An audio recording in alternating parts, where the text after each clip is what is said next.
नमः श्रीवर्धमानाय निर्धूतकलिलात्मने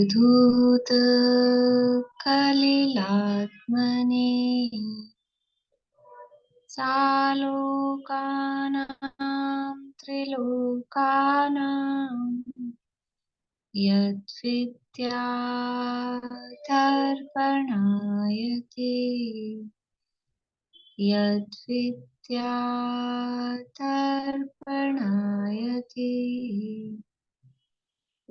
सकल पाप मल प्रक्षालक श्रीवर्धमान को करूँ नमन लोकालोक प्रकाशित करने जिनकी विद्या है दर्पण जिनकी विद्या है दर्पण।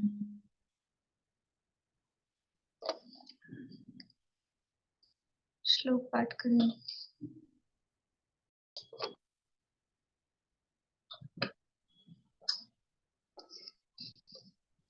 रत्नकरण शावकाचार नामक की ग्रंथ है। इसके अंतर्गत यहाँ हमारी चर्चा चल रही है। तीसरा अधिकार है अनुव्रत अधिकार। अनुव्रत अधिकार चारित्र का प्रकरण यहाँ से शुरू हुआ है, सम्यक दर्शन सम्यक ज्ञान की स्वरूप बताने के बाद में, क्योंकि सम्यक दर्शन सम्यक ज्ञान पूर्वक ही चारित्र की प्राप्ति होती है। अब वो जो चारित्र है, वास्तव में तो चारित्र है वो आत्मलीनता रूप है, आत्मा में रमणता रूप है।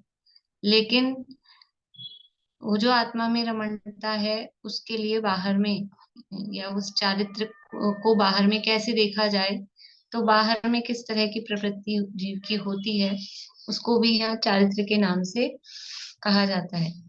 कि बाहर चारित्र आत्म रमणता कब होगी कि बाहर में जो 5 पाप हैं उन 5 पापों से विरक्ति होने पर ही आत्मरमणता हो पाएगी।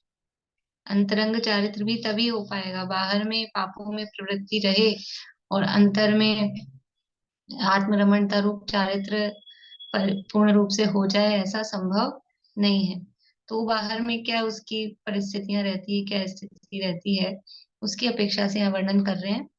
तो जो गृहस्थ का चारित्र है, चारित्र 2 प्रकार का बताया, एक मुनिराजों का और एक गृहस्थ का। तो गृहस्थ के चारित्र का अर्थात देश चारित्र का, विकल चारित्र का वर्णन यहाँ पर कर रहे हैं। और वो विकल चारित्र मुख्य रूप से 3 भेद रूप से है, अणुव्रत, गुणव्रत और शिक्षाव्रत। उनमें से अणुव्रतों की चर्चा यहाँ पर चल रही है। 5 अणुव्रत कौन कौन से होते हैं? 5 अणुव्रत, 5 अणुव्रत कौन कौन से होते हैं? बोलिए। हिंसा, सत्य, चोरी, परिग्रह, कुशील परिग्रह। क्या बताया आपने? ये क्या है? ये 5 पाप है। पूछा क्या था मैंने? अच्छा, आप अनुव्रत पूछे ना, तो फिर आप, मैं क्या आप क्या बता रहे? मैंने क्या पूछा, आप क्या जवाब दे रहे? 5 अणुव्रत कौन से हैं? तो हिंसा, झूठ, चोरी, कुशील, परिग्रह 5 अणुव्रत हैं। बोलिए पद्मा जी, 5 अणुव्रत कौन से हैं? अहिंसा अणुव्रत, असत्य अणुव्रत, हिंसा, हिंसा, चोरी, नहीं है, चोरी अणुव्रत, अचौर्य हिंसा अणुव्रत, हिंसा, चोरी, कुशील कुशील अणुव्रत, कुशील को क्या कहते हैं? कुशील और अपरिग्रह अणुव्रत।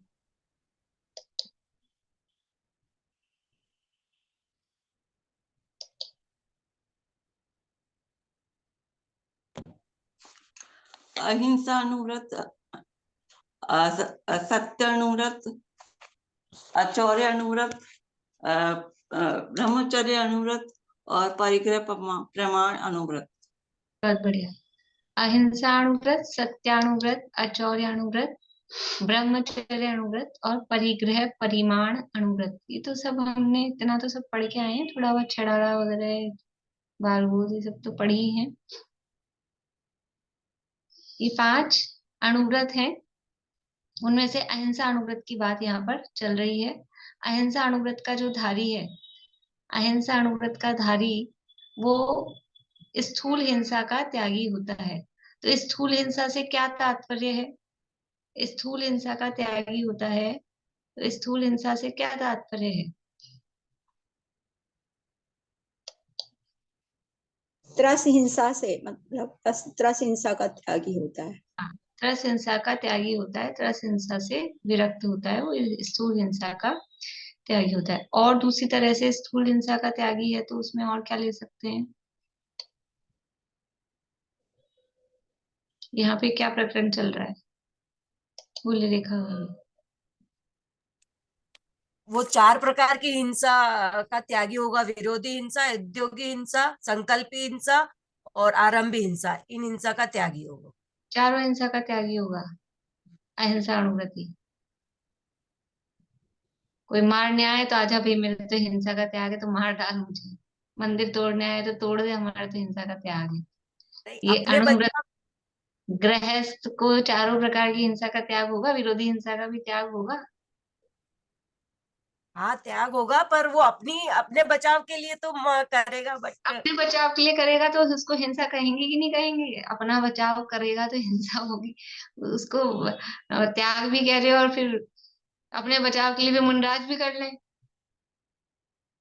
भाई जब चारों प्रकार की हिंसा का त्याग है लेकिन अपने बचाव के लिए कर सकता है, तो फिर मुनिराज भी कर लें। चारों प्रकार की हिंसा का त्याग है, अपने अपने को कोई मारने आ रहा है, शेर खाने आ रहा है, तो उठ के भाग जाएं कि उस शेर को मार दें, कि कोई। उपयोग पूर्वक सुनना चाहिए। बोलिए सुमन जी। मतलब अपने भावों में संकल्प करके हिंसा नहीं करेगा, अपने परिणामों की शुद्धि रखेगा, मतलब भाव पूर्वक हिंसा नहीं करेगा कि मैं मार दूं, चार ऐसी प्रकार हिंसा नहीं की करेगी हिंसाओं में हिंसा। से हिंसा का त्यागी होगा। अणुव्रति 4 प्रकार की हिंसाओं में से कितनी प्रकार की हिंसा का त्यागी होगा?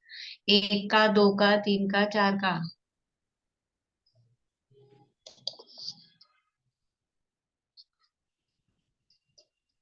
केवल एक हिंसा का त्यागी है, केवल एक, संकल्पी हिंसा का। इतनी तो पढ़ी है अपन ने। खाना बनाएगा कि नहीं बनाएगा, व्यापार धंधा करेगा कि नहीं करेगा, तो उद्योगी हिंसा होगी कि नहीं होगी, आरंभी हिंसा होगी कि नहीं होगी, विरोधी हिंसा होगी कि नहीं होगी। रामचंद्र जी की पत्नी को रावण उठा के ले गया, तो वहां युद्ध किया तो बिना हिंसा के युद्ध हो जाता है क्या? तो वो विरोधी हिंसा हुई कि नहीं हुई? चार स्थूल हिंसा का त्यागी मतलब जब 2 प्रकार के हम जीव देखेंगे, त्रस और स्थावर, 6 काय के जीवों में, तो त्रस काय की हिंसा का त्यागी है। और जब 4 प्रकार की हिंसा देखेंगे तो संकल्पी हिंसा का त्यागी है। इस तरह से स्थूल हिंसा का त्यागी है। इस तरह से पाटली हिंसा का त्यागी, देश देश व्रत है ना, देश मतलब आंशिक त्याग। तो कितना आंशिक त्याग? कि 6 काय की जीवों की हिंसा में से केवल एक त्रस काय की जीवों की हिंसा का त्यागी है। 4 प्रकार की हिंसा में से केवल एक संकल्पी हिंसा का त्यागी है। ठीक है भाई। मतलब आप लोग ठीक है, नहीं कम समझ पाते हैं, लेकिन उल्टा अर्थ लेके कहीं ऐसा ऐसा अर्थ उल्टा ना ले लें। और ऐसा मतलब हम पढ़ रहे हैं अपने उपयोगी परिणामों की शुद्धि के लिए, आचरण की शुद्धि के लिए, कहीं गलत अर्थ हो जाए। बहुत सावधानी पूर्वक सुनिए, ठीक है? लिखा ही है उसमें, सावधानी पूर्वक पढ़िए और सावधानी पूर्वक सुनिए। इसीलिए एक बार पहले पढ़ना चाहिए, एक बार बाद में पढ़ना चाहिए, तो हमको वो विषय ख्याल में रहे कि क्या है। देखिए यहाँ पेज नंबर 90 चल रहा है, रत्नगण शावकाचार में श्लोक अपना 53 चल रहा है। एक बार श्लोक का पाठ कर लेते हैं।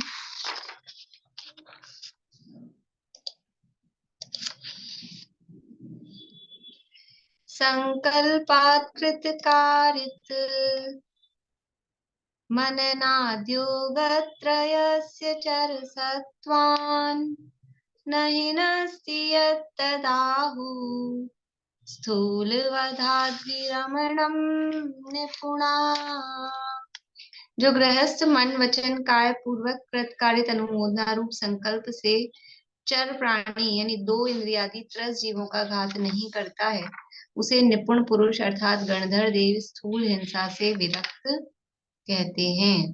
तो ये जो गृहस्थ है वो संकल्पी हिंसा का त्यागी होता है। तो किस प्रकार होता है उसकी चर्चा अपन ने की थी। फिर आरंभी हिंसा का त्याग करने में गृहस्थ समर्थ नहीं है। ये लाइन साफ साफ लिखी, पहली लाइन लिखी इस पेज पे, इसको अंडरलाइन कर लीजिए, ध्यान नहीं रहता है। आरंभी हिंसा का त्याग करने में गृहस्थ समर्थ नहीं है। तो वो आरंभ करता है तो हिंसा होती है, लेकिन उसमें भी यत्नाचार पूर्वक प्रवर्तित है। अब ऐसा कोई सोचे कि हमारा तो आरंभी हिंसा का त्याग ही नहीं है, तो अब क्या जरूरत है, ठीक है जैसे हो वैसे हो, तो वो उसमें दोष है, फिर वो उसको क्षम्य नहीं है। आरंभी हिंसा का त्याग करने में समर्थ नहीं है, लेकिन आरंभी हिंसा में सावधानी पूर्वक काम करता है, दया पूर्वक काम करता है।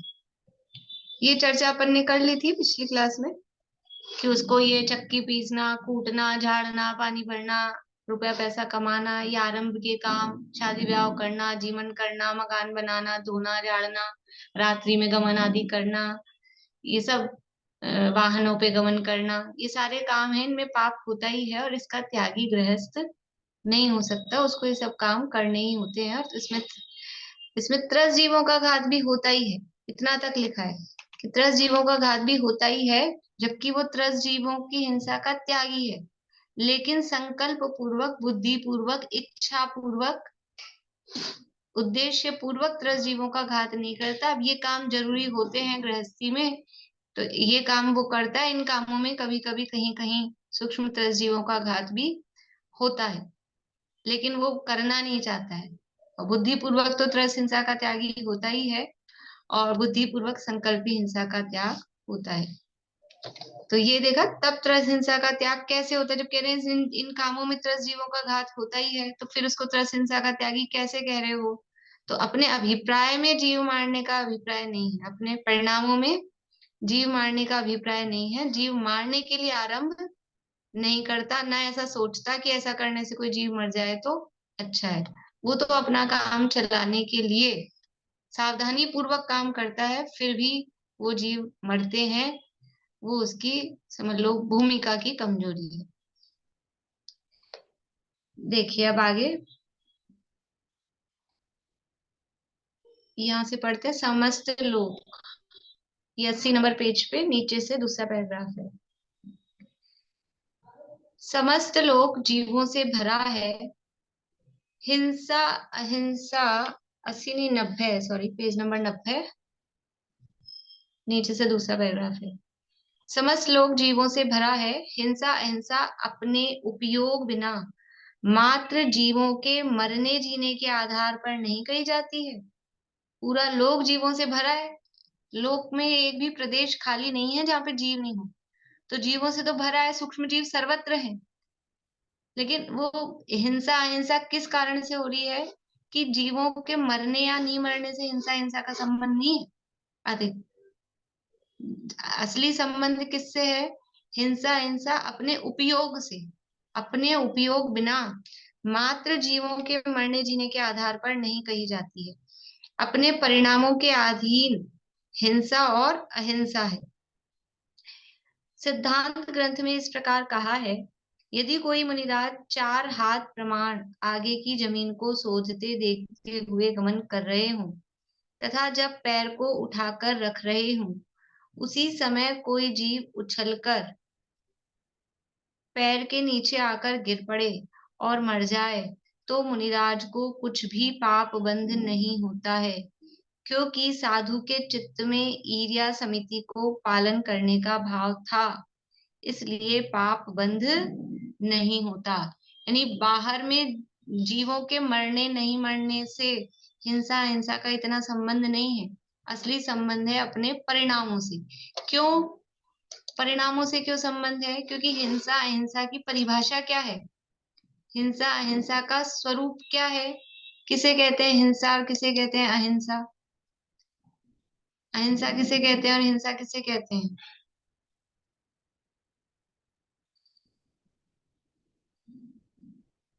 बोलिए आशा आंटी। आत्मा में राग द्वेष भावों की उत्पत्ति ही हिंसा है, और और उनकी उत्पत्ति नहीं होना है हिंसा। हाँ, अप्रादुर्भाव खलु रागादि नाम भवत्ति अहिंसेति। आत्मा में मोह राग द्वेष भावों की उत्पत्ति नहीं होना ही अहिंसा है, और आत्मा में मोह राग द्वेष भावों की उत्पत्ति होना ही हिंसा है। इसलिए बाहर में जीवों का मरना जीना, जीव तो भरे हुए ही हैं, और ऐसे बोलते हैं ना कि पैर रखते ही पाप है, जैसे मतलब हिंसा तो है ही, जीवों का तो घात होगा ही। लेकिन हमारे परिणाम कैसे हैं? हमारे परिणाम कैसे हैं? यदि हमारे परिणाम सीधे ही ऐसे हैं, जीवों के प्रति दया का भाव ही नहीं, मरते हो तो मरे, तो वो पाप लग ही रहा है, ना मरते हुए भी लग रहा है। और यदि हमारे भाव ऐसे हैं कि कोई जीव मरे नहीं, कोई दुखी ना हो, और हम सावधानी पूर्वक काम कर रहे हैं, जितने अपने को दिख रहे हैं उतने तो हम बहुत सावधानी से काम कर रहे हैं, तो पाप नहीं लगता है। मुनिराज का उदाहरण दिया है, हमने बात की थी। कोई मुनिराज हैं, सावधानी पूर्वक चलते हैं, ईर्ष्या समिति पूर्वक गमन करते हैं। अब उन्होंने पैर उठाया रखने के लिए, और उड़ता हुआ कोई आ गया और ये इनका रखना हुआ, और वो मच्छर आके दब गया, तो हिंसा तो हो गई बाहर में दिखने में, तो द्रव्य हिंसा, तो जीव तो मरा, लेकिन उनको हिंसा का पाप नहीं लगता। और हम यहाँ दिन भर घर में चलते हैं, एक भी जीव नहीं मरता है, तो भी हर समय हिंसा का पाप लग रहा है। क्यों लग रहा है? क्योंकि हम सावधानी पूर्वक नहीं चल रहे। अगर होता तो हमको कौन सा दिखता? हमने देख के कहाँ काम किया था, हम देख के कहाँ चल रहे थे। वो तो घर में साफ सफाई है, नहीं है जीव जंतु तो ठीक है बात, लेकिन हम कौन से देख के चल रहे थे?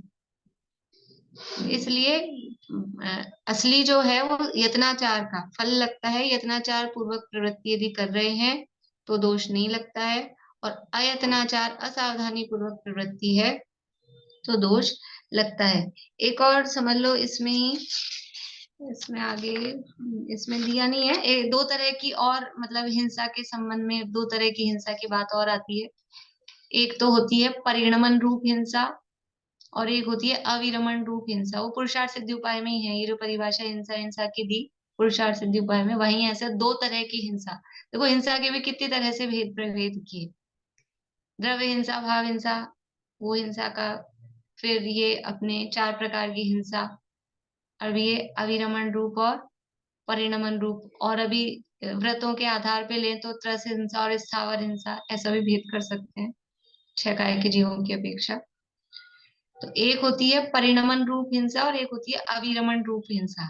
परिणमन रूप हिंसा का मतलब हिंसा में प्रवृत्ति हो गई, जीव मरी गया, जीवों को मारने में प्रवृत्ति हो रही है, वो तो है परिणमन रूप हिंसा, जिसमें हिंसा रूप परिणमन ही हो रहा है, बाहर में जीवों को मारने रूप प्रवृत्ति हो रही है, तो वो कहलाती है परिणमन रूप हिंसा। और जो दूसरी है अविरमण रूप, लिखना तो आ रहा है ना आप लोगों को सही?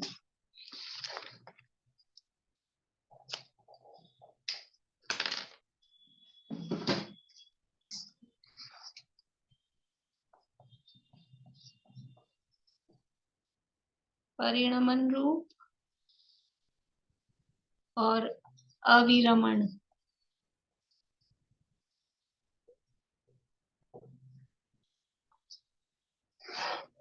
ये दो प्रकार की हिंसा है।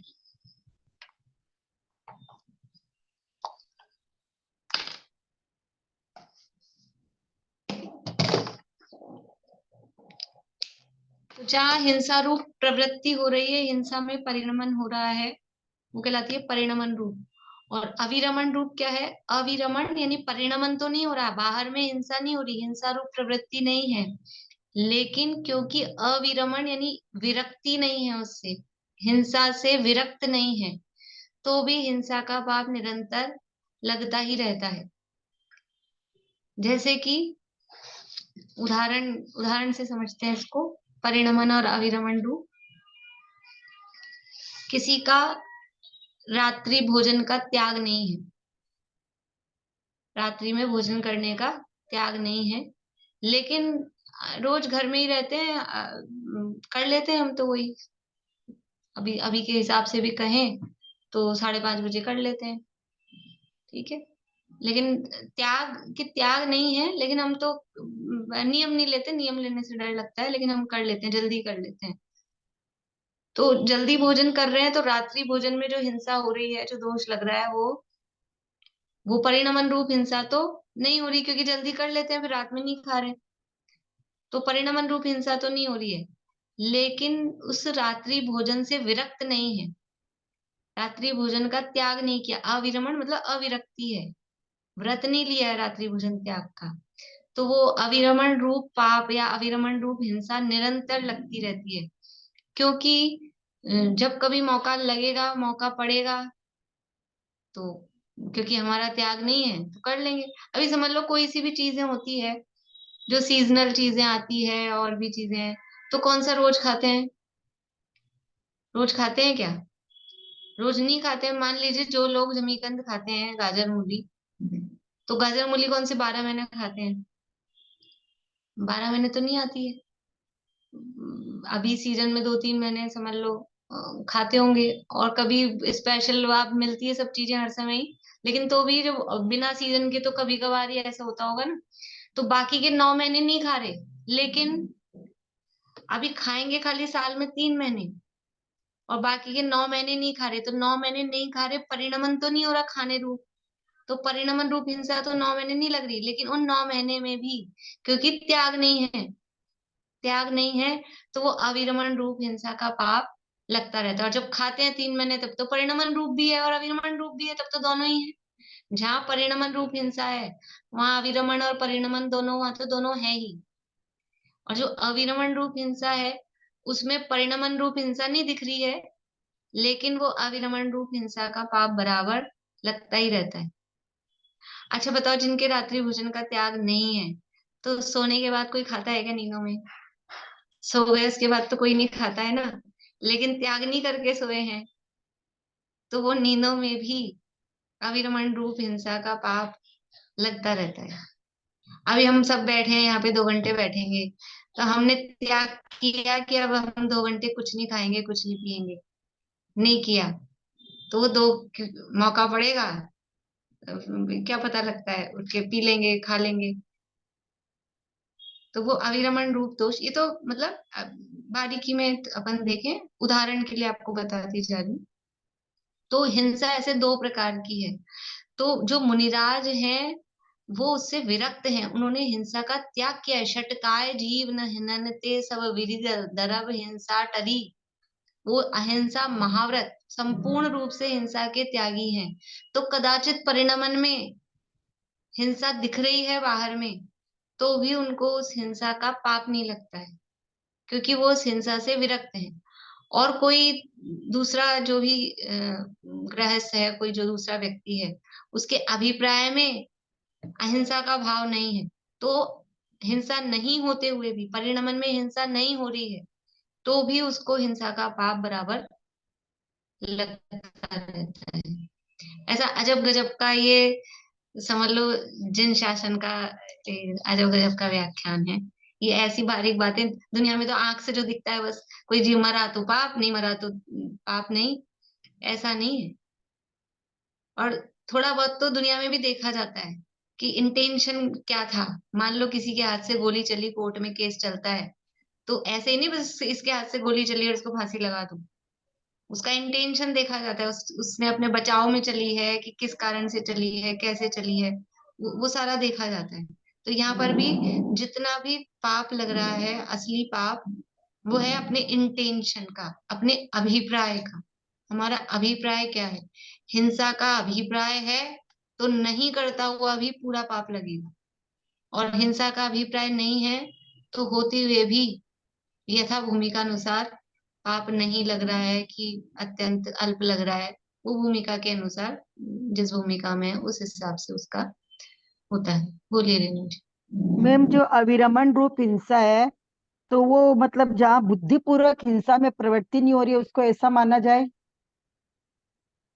हाँ, बुद्धिपूर्वक हिंसा में प्रवृत्ति नहीं हो रही, लेकिन हिंसा का त्याग नहीं है। हिंसा का या मतलब त्याग नहीं किया, प्रवृत्ति तो नहीं हो रही, लेकिन त्याग नहीं कर रखा, तो वो अविरमण रूप हिंसा हो रही है। मतलब जैसे जानबूझ के नहीं करा, अनजाने में ही वो हिंसा हो रही है उससे ऑटोमेटिकली। अनजाने में हो रही है तब तो परिणमन नहीं हो रहा है। हिंसा अगर हो रही है ना बाहर में, तब तो परिणमन रूप ही है, जाने में हो रही हो चाहे अनजाने में हो रही हो। अभी इसी जीव की बात करना जिसका त्याग नहीं है, हिंसा का जिसका त्याग नहीं है, ऐसा जीव ले रहे हैं।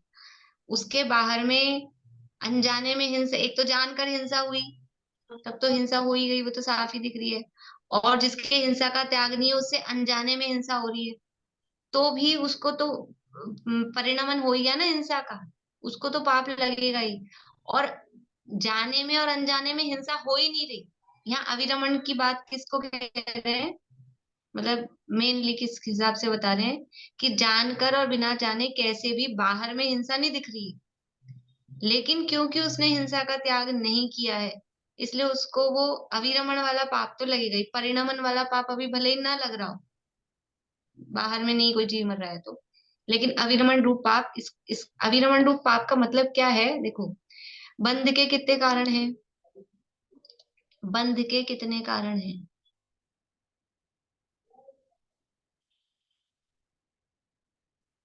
कुछ लोग ऐसे दिखा रहे हैं कि मेरे को समझ नहीं आ रहा ये अंगूठा दबा है कि खुला है। अच्छे से पूरा खोल के दिखाना है तो खोल के दिखाइए, दबाना है तो अच्छे से दबा के दिखाइए। बढ़िया, बहुत लोग 5 दिखा रहे हैं, एक आध व्यक्ति 4 बता रहे हैं। 5 कारण है, बंध के 5 कारण है। कौन से 5 हैं, सरिता जी बताएंगे? नहीं, बोलिए अर्चना जी। मिथ्या, अवरत, प्रमाद, कसाय और योग, 5 हाँ, बंध के कारण। दर्शन, अवृत्ति, प्रमाद, कषाय, योगा, बंध, हेतवः सूत्र है। तो मिथ्या दर्शन, अविरति, देखो 5 कारण है बंध के। तो पहला कारण है मिथ्या दर्शन, दूसरा कारण है अविरति। ये अविरति है ना, बंध का कारण है, उसके कारण बंद हुआ। यदि अविरति है, पापों से विरक्ति नहीं है, तो बाहर में पाप हो रहा हो चाहे नहीं हो रहा हो, वो अविरति वाला बंद होगा कि नहीं होगा। अब इसको आप बंध विच्छित्ति से गुणस्थान प्रमाण समझो कि जो जिस गुणस्थान में है, पहले गुणस्थान में है, व्रत कहाँ से आते हैं, व्रत आएंगे 5वें गुणस्थान में, और पूर्ण महाव्रत आएंगे 6ठे 7वें में, 5वें में मानो, तो चौथे तक अविरति का से जो बंध होता है वो बंद होगा कि नहीं होगा। मिथ्यात्व से कितनी प्रकृतियों का बंध होता है, ये तो अभी तक रत्नगंज शावकाचार्य वाले सबने याद किया है। मिथ्यात्व के कारण कितनी प्रकृतियों का बंध होता है, मिथ्यात्व के कारण कितनी प्रकृतियों का बंध होता है। बड़े उंगलियों से दिखाने की कोशिश कर रहे हैं आप लोग, बोलिए, कांता आंटी बता रही है। 16 प्रकृति का। बहुत बढ़िया, 16 प्रकृतियों का बंध होता है मिथ्यात्व के कारण, 16 प्रकृतियों का। और अनंतानुबंधी के कारण कितनी प्रकृतियों का बंध होता है,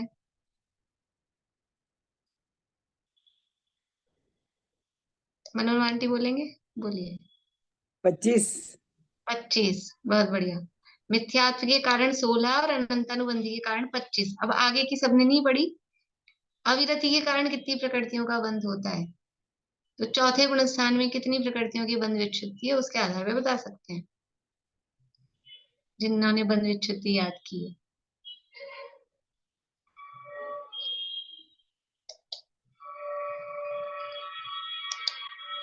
हाँ बढ़िया, पूर्णिमा आंटी सही दिखा रहे हैं, बोलिए रेणु जी।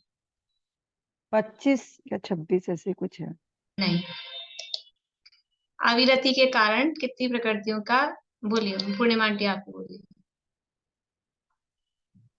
10 प्रकृतियों का बंध विच्छित्ति होती है, बंद होता है मतलब। अविरति के कारण 10, हाँ, औदारिक चौथे औदारिक बंध विच्छित्ति 10 है ना, ऐसे प्लस करेंगे तो पूरी हो जाएंगी। 41 वो और 10 ये 51 भी कह सकते हैं, लेकिन उसको अलग अलग करके कहें तो 16 मिथ्यात्व के कारण, जो केवल मिथ्यात्व के कारण ही बनती हैं। 25 है वो अनंतानुबंधी के कारण बनती हैं। और फिर चौथे गुणस्थान की बंध विच्छित्ति है 10 प्रकृतियों की, तो वो 10 प्रकृतियां अविरति के कारण, अप्रत्याख्यानावरण कषाय के उदय के कारण 10 प्रकृतियां बनती है। तो बंद होता है कि नहीं होता है, और वो जो पहले गुण स्थान में मिथ्यात्व में है, उसको अविरति है कि नहीं है? तो उसको अविरति वाला बंध भी हो ही रहा है, उसको तो सारा ही हो रहा है ना? तो मैं तो मेन यहाँ बता रही हूँ कि अविरति, ये जो अविरमण रूप पाप है ना, ये अविरति है।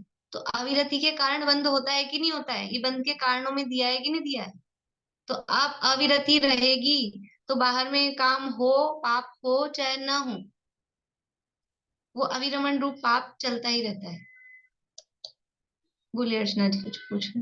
हाँ, ये आवृत्ति आपने ये बताई ना 10 प्रकृतियों की बंध विच्छित्ति होती है, तो इनके नाम बता देंगे अभी या बाद में? चौथे गुणस्थान की बंध विच्छित्ति है। आपके पास गुणस्थान विवेचन हो तो उसमें पीछे चार्ट दिया है या अन्य कहीं। अभी ठीक। फिर हाँ हाँ ठीक है, ओके।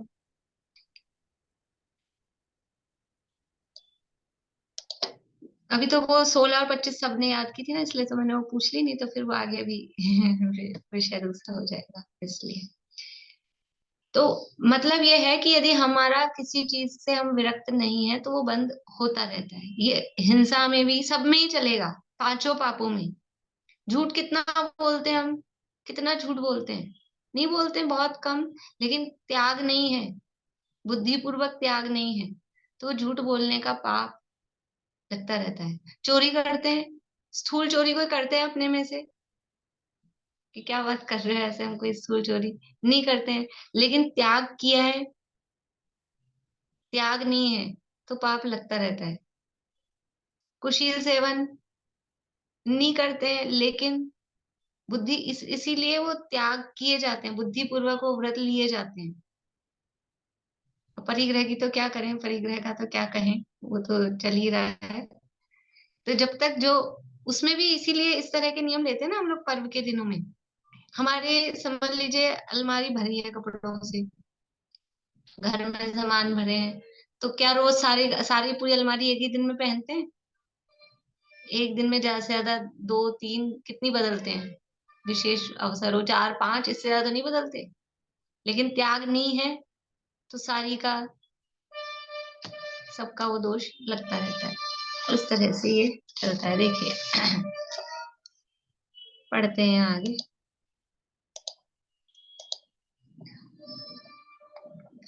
वे मुनिराज तो, पेज नंबर 90 पे लास्ट पैरा। वे मुनिराज तो प्रासुक आहार जानकर देखकर शोध कर लेते हैं, कोई अति सूक्ष्म जीव आकर गिर पड़े तो कौन जानता है? यह तो केवल ज्ञानी भगवान ही जानते हैं।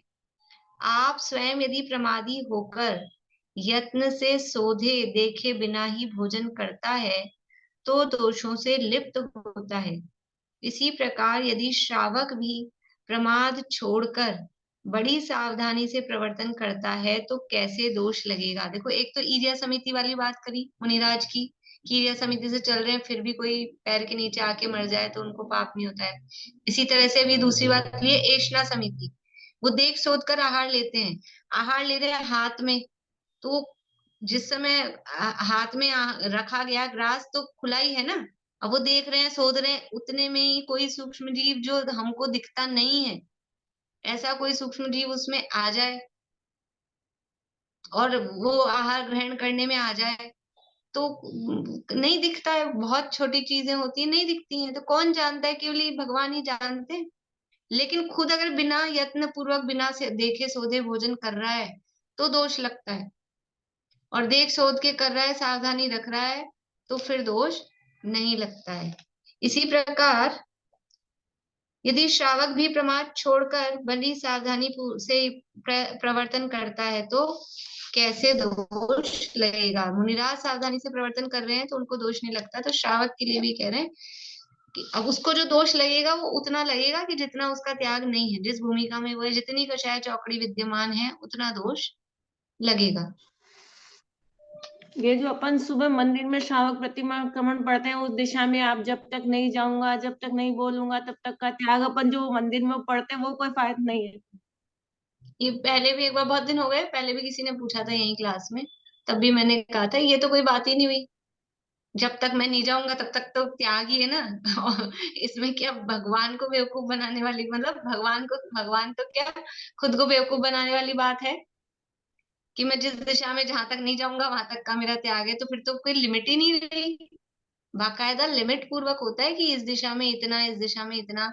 अभी आएगी परिभाषाएं आगे दिग्व्रत देशव्रत की, तो वो प्रसिद्ध स्थानों के आधार पर या किलोमीटर्स के आधार पर कि पूर्व में यहाँ तक, पश्चिम में यहाँ तक, उत्तर में यहाँ तक, दक्षिण में यहाँ तक जाने का मेरा त्याग है, तभी होता है। जहां तक नहीं जाऊंगा वहां तक का त्याग है, और जहां चला जाऊंगा ऐसा तो आगे खिसकता जाऊंगा क्योंकि जहां तक नहीं जाऊंगा। ये तो बिल्कुल सही नहीं है।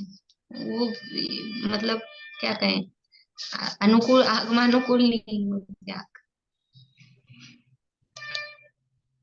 देखिए पैराग्राफ पढ़ लेते हैं पूरा।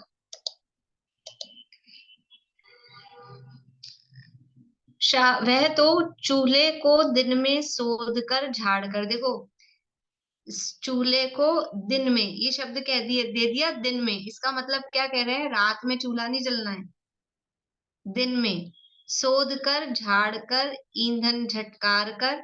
अब वो पुराने चूल्हे होते थे, लकड़ी लकड़ी डालते थे, कोयला लकड़ी जो भी, तो उसमें भी जीव हो जाते थे, तो उनको अच्छे से झाड़ कर, कोई जीव ना हो, यत्न पूर्वक अग्नि जलाता है। इसी तरह चक्की ओखली भी सोध कर, झाड़ कर, अनाज को सोध कर पीसने कूटने का आरंभ करता है। जो ओखली में कूटना है, चक्की में पीसना है, तो बाकायदा उसको झाड़े सोधे, कोई जीव तो नहीं हो गए। तब तो समझ लो रोज रोज ही पीसते करते थे, तो भी वो जीव उसमें हो सकते हैं, हो जाते हैं, पता नहीं चलता है कब हो गए, कब पैदा हो गए। तो सोध कर, झाड़ कर रात्रि में उत्पन्न हो जाते हैं, तो रात में कोई जीव चढ़ गए हों, चल गए हों उसमें, उसको झाड़ कर, अनाज को सोध कर पीस कर कूटने का आरंभ करता है। घुना बींधा अनाज प्रयोग में नहीं लेता है। घुना हुआ मतलब जिसमें जीव हो गए हैं, बींधा हुआ जिसमें जीव हो गए हैं, ऐसा अनाज बिल्कुल भी काम में लेने योग्य नहीं होता है। जहां अंदर, अनाज के अंदर जीव घुस गए हैं, तो ऊपर ऊपर से देखो, मतलब कोई भी हमने ऊपर से छाना और देखा भी नीचे तो कोई जीव आए नहीं है, या आए हों दो चार तो निकाल दिए भी ठीक है, लेकिन उसको अच्छे से थोड़ा देख लेना चाहिए कि अंदर तो जीव नहीं घुस गए हैं कि नहीं। अब अंदर घुस गए हैं तो वो घुसे हैं, दिखेंगे कैसे। तो अगर वो बीधा हुआ है, बीधा हुए का मतलब है जीव अंदर घुसे हुए हैं, तो फिर कहाँ कहाँ कैसे अपन देख पाएंगे, किस किस में से वो निकलते ही जाते हैं फिर। तो फिर ऐसा अनाज प्रयोग में नहीं लेना चाहिए। प्रयत्न तो यही करना चाहिए कि सावधानी पूर्वक ही अनाज का संग्रहण करें, जीव पैदा ही ना हो। लेकिन फिर भी सावधानी रखते रखते भी हो जाते हैं कदाचित, तो वो प्रयोग में नहीं लें। दिन में देखकर कोमल कूची मूंज आदि के द्वारा जीवों की विराधना के भय सहित बुहारी देता है। झाड़ू लगानी तो कब लगानी है, दिन में देख कर, और कोमल कूची मूंज आदि मतलब वही झाड़ू वगैरह, कोमल हो, कठोर नहीं हो, उसके द्वारा जीवों की विराधना के भय सहित, कि इस तरह से वो झाड़ू लगाए कि जीवों की विराधना नहीं हो।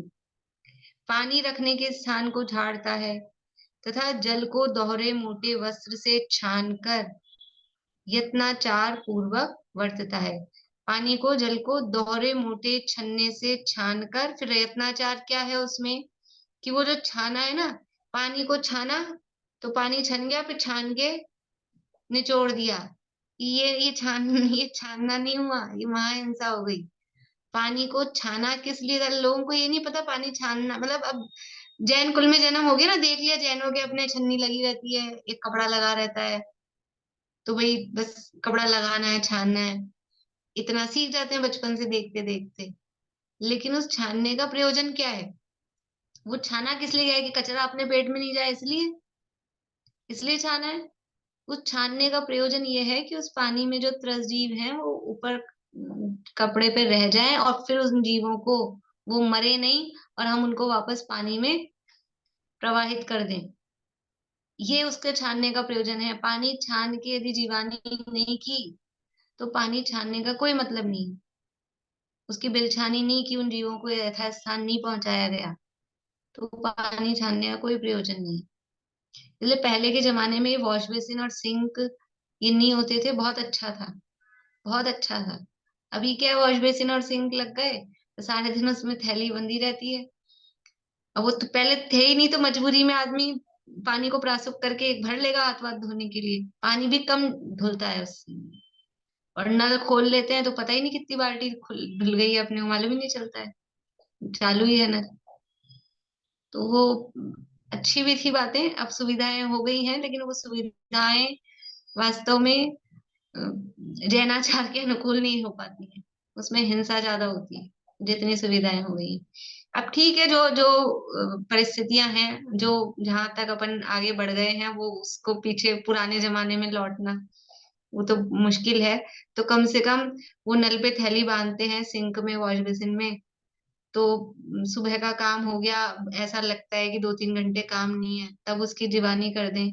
या दिन भर ही चलता है तो कम से कम रात में शाम को तो कर दें, कभी तो खत्म होता होगा, कभी तो बंद होती है किचन। तो उसकी बिलछानी जीवानी जरूर, जितनी भी नलों में थैलियां वैलियां बांध के रखते हैं, जरूर उनकी जीवानी बिलछानी करनी चाहिए। जब भी लगे कि अब ये काम नहीं आ रहा है, 2 घंटे भी अगर काम नहीं आ रहा है, तो उसकी 2-3 रखें, तो फिर जब जरूरत हो तब दूसरी फिर लगा ले उसकी बिलछानी। वैसे तो थैली का प्रोविजन ही नहीं है, उससे कोई खास क्षमता नहीं है, लेकिन अब हम ये सोच लें कि थैली से तो क्षमता ही नहीं है, और वो छन्ना लगा लगा के तो इतना प्रमादी हो गए कि उससे तो काम होगा नहीं, तो फिर अनछना ही काम में ले लो जी, क्या फर्क पड़ता है। तो ऐसा प्रमाद नहीं हो, इसलिए वो ठीक है। कुछ तो हमारे मन में अभी है जैनत्व के चिन्ह और संस्कार, इसलिए हम थैली लगाते हैं, ठीक है ना। बिल्कुल ही अनछना तो हमारे से खोला नहीं जाएगा, लेकिन ये ख्याल रखना है कि वास्तव में पानी को दोहरे मोटे छन्ने से ही, क्योंकि वो थैली जो सिलाई की गई है, तो वो सिलाई में वो सुई के छेद हुए हैं, तो उसमें से तो निकल ही जाते हैं जी। तो राजमार्ग तो वो नहीं है, लेकिन अब प्रमादवश वो नए नए सिस्टम निकले हुए हैं, तो ठीक है, उसको भी तो हम यत्नाचार पूर्वक काम लें, उसमें भी जितना हमको हो सके उस हिसाब से हमें काम लेना चाहिए। तो ये यहाँ पर ये अभी तो ये आरंभी हिंसा की बात हुई है, अब उद्योगी हिंसा और विरोधी हिंसा का त्याग, और ये आगे चर्चा कल करेंगे। अभी यहीं पूरा करते हैं। जय श्री